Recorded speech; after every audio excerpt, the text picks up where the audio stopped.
Hello friends, welcome to Learners Forum.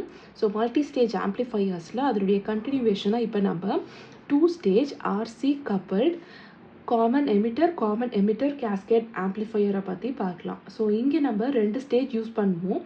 So அந்த ரெண்டு ஸ்டேஜில் ரெண்டு கான்ஃபிகரேஷனுமே நமக்கு காமன் எமிட்டராக இருக்குது. அண்ட் ஆர்சி கப்ளிங் ப்ராசஸ் தான் நம்ம இந்த பர்டிகுலர் ஆம்ப்ளிஃபையரில் வந்து யூஸ் பண்ண போகிறோம். So CEC cascade amplifier with biasing அரேஞ்ச்மெண்ட்ஸை நம்ம கன்சிடர் பண்ணிக்க போகிறோம். ரெண்டு ஸ்டேஜ்லேயுமே நமக்கு காமன் எமிட்டர் கான்ஃபிகரேஷன் தான் இருக்குது. அதை நம்ம கேஸ்கேட் பண்ணிக்க போகிறோம். அதாவது ஃபர்ஸ்ட் ஸ்டேஜுடைய அவுட்புட்டை எடுத்து செகண்ட் ஸ்டேஜுடைய இன்புட்டுக்கு ஃபீட் பண்ண போகிறோம். அண்ட் என்ன கப்ளிங் மெத்தட் யூஸ் பண்ண போகிறோம் அப்படின்னா ஆர்சி கப்ளிங். ஸோ நமக்கு ஆர்சி எலிமெண்ட்ஸ் வந்து இன்பிட்வீன் வந்து நமக்கு இருக்கும். அனாலிசிஸ் இந்த பர்டிகுலர் டைப்புக்கு எதை பேஸ் பண்ணி இருக்க போகுது அப்படின்னா இந்த பர்டிகுலர் அதாவது இந்த ரெண்டு ஸ்டேஜஸை நம்ம ட்ரா பண்ணி இதுக்கு பேசிக்காக ஈக்குவலண்ட்டாக ஒரு ஹெச் பேராமீட்டர் ஈக்குவலன்ட் சர்க்யூட்டை ட்ரா பண்ணிவிட்டு இந்த ஈக்குவலன்ட் சர்க்யூட்டை பேஸ் பண்ணி தான் நம்ம அனாலிசிஸ் எல்லாமே பெர்ஃபார்ம் பண்ண போகிறோம். ஸோ அப்படி ட்ரா பண்ண ஹெச் பேராமீட்டர் ஈக்குவலன்ட் சர்க்யூட்டில் ஒவ்வொரு ஸ்டேஜை நம்ம அனலைஸ் பண்ணி பார்க்கும்போது செகண்ட் ஸ்டேஜில் இருக்க அனாலிசிஸில் என்னென்ன பேராமீட்டர்ஸ் எல்லாம் கிடைக்கும் அப்படிங்கிறத நம்ம இங்கே ஒரு சம்மரியாக பார்க்கலாம். ஃபர்ஸ்ட் கரண்ட் கெயின், அதாவது செகண்ட் ஸ்டேஜுடைய கரண்ட் கெயின் அப்படிங்கிறதுனால ஏஐ அண்ட் சப்ஸ்கிரிப்டில் நம்ம 2 அப்படின்னு ரெப்ரசென்ட் பண்ணிக்கலாம். ஏன்னா இதுதான் வந்து செகண்ட் ஸ்டேஜுடைய indication which is equal to -HFE அப்படின்னு நமக்கு கிடைக்கும். நெக்ஸ்ட்டு இன்புட் ரெசிஸ்டன்ஸான RI2 எடுத்துக்கிட்டோம் அப்படின்னா it is equal to HIE அப்படின்னு நமக்கு கிடைக்கும்.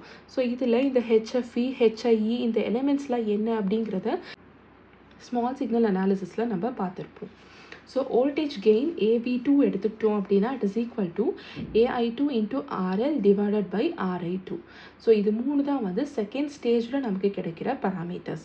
இப்போ நம்ம இதுக்கு முன்னாடி இருக்க ஃபர்ஸ்ட் ஸ்டேஜுடைய பராமீட்டர்ஸ்லாம் என்ன அப்படிங்கிறத பார்த்துட்டு ஓவராலாக நமக்கு இந்த பர்டிகுலர் டைப் ஆஃப் ஆம்ப்ளிஃபையருக்கு தேவையான ரிசல்டன்ட் பராமீட்டர்ஸை பார்க்கலாம். ஸோ ஃபர்ஸ்ட் ஸ்டேஜ் அனாலிசிஸில் நமக்கு கிடைக்கிற வேல்யூவில் பார்த்தீங்கன்னா ஸ்டார்ட் பண்ணுற value RL dash which is equal to RC1 R1 R2 RI2. So இந்த எல்லா ரெசிஸ்டர்ஸுமே நமக்கு பேரல் காம்பினேஷனில் இருக்கும். ஸோ இதை பேஸ் பண்ணி ஃபர்ஸ்ட்டு நம்ம கரண்ட் கெயின் எடுத்துக்கிட்டோம் அப்படின்னா it is equal to -HFE. So second ஸ்டேஜில் பார்த்த மாதிரி இங்கேயும் நமக்கு -HFE அப்படின்னு கிடைக்கும்.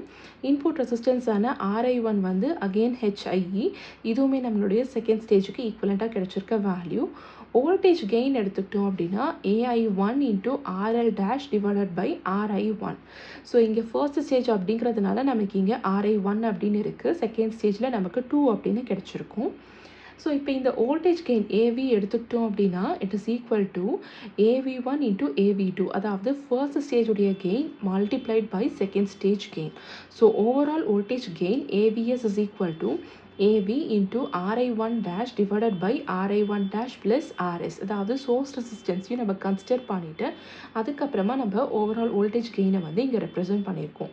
ஸோ இதில் RI டேஷ் எடுத்துக்கிட்டோம் அப்படின்னா it is equal to R1 R2 and RI1. So இது மூணுமே பேரல் காம்பினேஷனில் இருக்கும். இதனுடைய ஈக்குவலண்ட் ரெசிஸ்டன்ஸ் வேல்யூ தான் நம்ம RI1 டேஷ் அப்படின்னு ரெப்ரசென்ட் பண்ணியிருக்கோம்.